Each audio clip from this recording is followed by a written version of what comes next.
Epione pain management and regenerative centre. ఇక మీ నొప్పులు శాశ్వతం కావు. టీడీపీ అభ్యర్థిగా ఎంఎస్ రాజుని ధృవీకరించారు. బీఫామ్ కూడా అందుకున్నారు. సార్, ఫస్ట్ ఆఫ్ ఆల్ మీ కంగ్రాచులేషన్స్. అనూహ్య పరిణామాల మధ్య మీకు మడకశిర సీటు లభించింది, ఎలా ఉంది? మొదట్లో చంద్రబాబు నాయుడు గారు 2 నియోజకవర్గాల్లో ఏదో ఒకటి చేస్తానని చెప్పడం జరిగింది. తర్వాత బాపట్లకి పరిశీలించడం జరిగింది. అన్ని రకాలుగా ఆలోచించి ఈరోజు మడకశిర బీఫామ్ని నాకు ఇవ్వడం జరిగింది. కష్టపడ్డ వాళ్ళకి న్యాయం జరుగుతుందనడానికి నేను ఒక నిదర్శనం. పేద కుటుంబం నుంచి ఒక దళితుడిగా, దళిత నాయకుడిగా, దళిత కార్యకర్తగా పార్టీ కోసం పనిచేసినందుకు గుర్తించి నాకు మడకశిర నియోజకవర్గం ఇవ్వడం జరిగింది. చాలా సంతోషంగా. అంటే ఆఖరి నిమిషంలో మీకు ఇప్పుడు సీట్ ఇచ్చారు. అక్కడ అనిల్ కుమార్కి ఆల్రెడీ ఇంతకుముందు సీట్ అనౌన్స్ చేశారు. ఆయన అసంతృప్తి బయటపెట్టే అవకాశం ఉందా? ఆయన ఏ విధంగా కలుపుని ముందుకు వెళ్తున్నారు?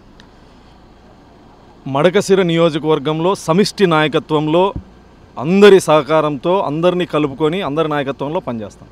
అంటే మీరు 5 ఏళ్లుగా అనేక పోరాటాలు చేశారు, ప్రభుత్వం మీద అనేక విధాలుగా ఫైట్ చేశారు. ఇప్పుడు ఈ ఫైటింగ్ కానీ లేకపోతే మీరు చేసిన పోరాటానికి లభించిన గుర్తింపు అనుకోవాలి. అంతే కదా సోదరా. ఖచ్చితంగా రాజకీయ పార్టీలు రకరకాల కోణాల్లో ఆలోచించేటప్పుడు నాలాంటి సామాన్య కార్యకర్తకి, పోరాటం చేసిన వాళ్ళకి గుర్తింపుగానే దీన్ని భావించవచ్చు.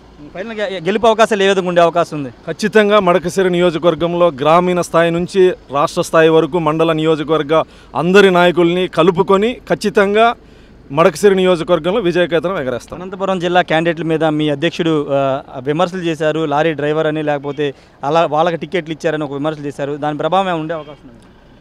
మా సార్ మాట్లాడినట్లు నేను చూడలేదు సోదరు, ఎక్కడ చూడలేదు. నేను చూడలేదు. వైసీపీ క్యాండిడేట్ల గురించి, వైసీపీ వాళ్ళ గురించి పెద్ద పట్టించుకోను, తెలియదు నాకు.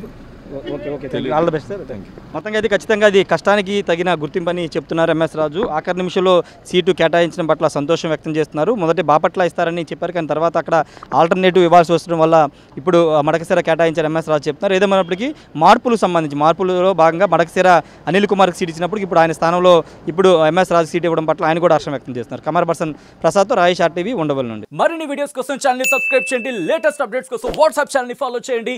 అండ్ లింక్ డిస్క్రిప్షన్ లో ఉంది.